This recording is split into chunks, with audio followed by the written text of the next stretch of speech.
Before the gods, the forgotten chaos that birthed Olympus. Before Zeus ruled Olympus, a darker god held the sky. He was not lightning. He was not order. He was not justice. He was weight and silence. He was Uranus, the sky incarnate, and he did not reign with thunder, but with suffocation. In the beginning, there was no kingdom, no crown, no Olympian throne. Only chaos, a whispering abyss that breathed without breath, formless and eternal. From that void came Gaia, the earth, not born, but becoming. She did not rise, she settled, deep and wide, the first presence to shape herself from the shapeless. And when she opened her body to the sky, she gave birth not to light, but to vastness, Uranus, her equal, and her shadow. You must understand this. He did not descend from the heavens. He was the heavens. And from the moment he stretched across her, starless and cold, the balance tilted. Gaia, the mother of all form, had hoped for union, but Uranus gave her weight. He pressed upon her endlessly, not as a lover, but as a force, distant, oppressive, wordless. She bore his children in silence, the Titans, 12 in total, vast and ancient, the Cyclopes with one blazing eye, and the Hecatonchires, monsters of chaos with 100 hands each. These were not gods as you know them. They were archetypes, raw, untamed power, forms of will, symbols not yet bound by worship. But Uranus, fearing what he could not control, cast them back into Gaia's womb, a betrayal without blood, yet soaked in dread. He buried the Cyclopes, silenced the 100-handed ones, and forced Gaia to hold what she was never meant to contain. And what about you? Have you ever created something too powerful to hold, too wild to love, too dangerous to let live? What do you do with the parts of yourself that terrify you? Gaia endured, not with fire, but with patience. And from her ache she shaped a weapon, cold and curved, a sickle of adamant, stronger than bone, stronger than fate. She whispered to her children, but only one dared to listen, Cronus, youngest of the Titans, bearer of time and hunger. He did not weep, he did not question, he waited. One night, as Uranus descended once more, not as a father, not as a god, but as a shadow across the mother of the world, Cronus struck. The blade sang through sky flesh. Uranus screamed, not in pain, but in surprise, and from his blood spilled prophecy, vengeance, beauty. Do you know what was born from that act? Not peace, not order. The Furies, goddesses of divine punishment, the giants, storming embodiments of wrath, and Aphrodite, the goddess of love, shaped from mutilation and sea foam. Yes, even beauty was born from a wound. This is the first truth buried beneath Olympus. Creation does not emerge from harmony. It is carved from betrayal, birthed in rebellion, woven with pain. Cronus became king. But the sky, though severed, still spoke. Uranus, drifting in the void, cursed his son with the same fate. You too shall be overthrown by your own blood. And so the cycle began. Fear passed from father to son like a crown made of teeth. Cronus swallowed his children whole, not as punishment, but as strategy. Hestia, Demeter, Hera, Hades, Poseidon, each one, consumed at birth, divine sparks held in the gut of time itself. You can almost feel it, can't you? the darkness inside you, where potential sleeps, where the future waits clenched in silence, a belly full of gods still breathing. But prophecy, like fate, cannot be devoured. Rhea, Gaia's daughter, could not let her last child be taken. She wrapped a stone in cloth, placed it in Cronus's arms, and Zeus, the storm unborn, was hidden away, far from the eyes of time. This is how gods are made, not from perfection, but from secrets, from exile, from lies whispered to fate. And in a cave where thunder had never touched, a storm began to grow. In the hollow cave of Mount Ida, beneath layers of rock and echoing silence, the boy who would one day hurl lightning into the sky was raised not by kings, but by concealment. Zeus did not grow in splendor. He grew in shadow, fed on honey, nursed by a goat, his cries drowned by clashing shields as warriors danced above to keep his presence hidden from a father who had swallowed time itself. And yet with each beat of his heart, the silence cracked. Not loud, not sudden, but inevitable. This child, forgotten by his devouring father, forsaken by the Titan throne, was not born with power.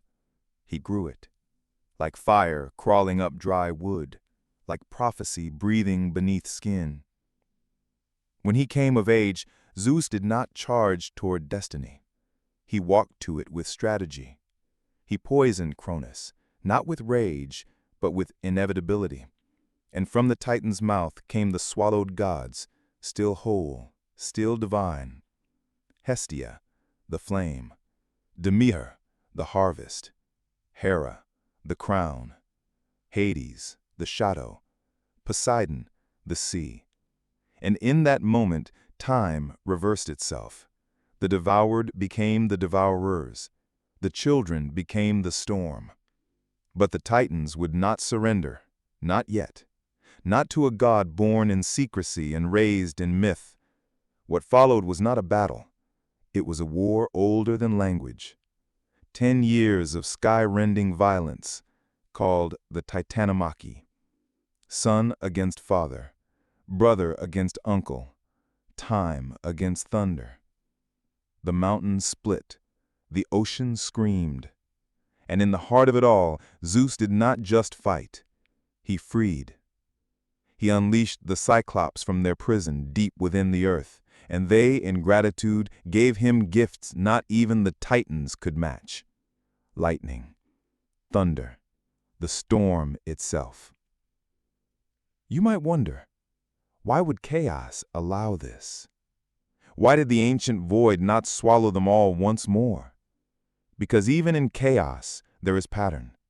And the pattern is this: what is buried must rise. What is hidden will burn. And what is silenced, one day, will speak in thunder. This is the second truth buried beneath Olympus. Rebellion is not destruction. It is creation through fire. A child's defiance is not weakness. It is legacy reborn. Zeus, now king, did not merely sit on a throne. He built Olympus, not from gold or stone, but from the ashes of war, the silence of time, and the screams of fallen titans. He chained Cronus in Tartarus, the pit of endless dark, and crowned himself not just ruler of the sky, but heir to prophecy. But he knew, as his father once did, that thrones do not last, that suns become storms, that stories repeat. You see, even the gods cannot escape archetype. Even they are shadows of something older, deeper, more human. Zeus, the lightning bearer, became the lawmaker. He built order from chaos. He tamed the Cyclops. He forged alliances. He married Hera, his sister, to bind the divine bloodlines into one divine order. But inside Olympus, something began to stir again. Not titans, not monsters, but seeds. The seed of betrayal. The seed of power too concentrated. The whisper of daughters and sons too clever, too bold, too angry. Because even gods, like mortals, forget this. When you rule by fear, you are already overthrown. You just haven't felt the fall yet. And so Olympus stood, high above the world, carved in marble and myth, gleaming with divine authority. But beneath its pillars and clouds, the cracks had already begun to form. For what is Olympus, if not a fortress built on betrayal? Zeus ruled with thunder in his fist and prophecy in his shadow. But prophecy, like fire, does not stay contained.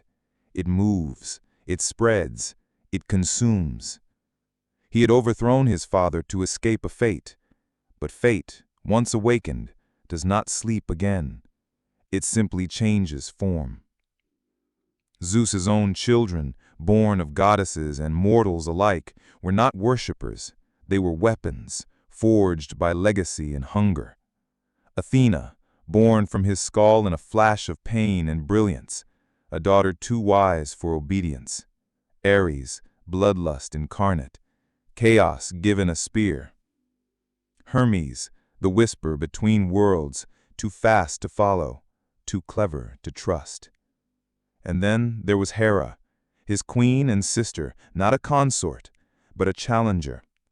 Her vengeance would span centuries. Zeus tried to keep control, through oaths, through fear, through marriage, through war. But every god that rose beneath him carried a piece of that first rebellion. Each one a spark from the blade that had once cut the sky. Do you see it now? The cycle. The pattern beneath the myth? It does not end. It only changes names. Our third buried truth. Even gods live in the shadow of their origin. No kingdom forged by fear can outrun the shape of its beginning. What Gaia felt beneath Uranus, what Cronus feared in Zeus, Zeus would feel in Hercules and Dionysus, in mortals who refused to bow. The Olympians, now worshipped as perfect, were never meant to be perfect. They were meant to remind us, power is always borrowed, and what is borrowed must one day be returned. So when you hear the thunder, when you read the names carved into stone, remember, the myths do not tell you how the world was made. They tell you what the world cannot escape. Power, fear, rebellion, legacy, and the truth that even gods bleed.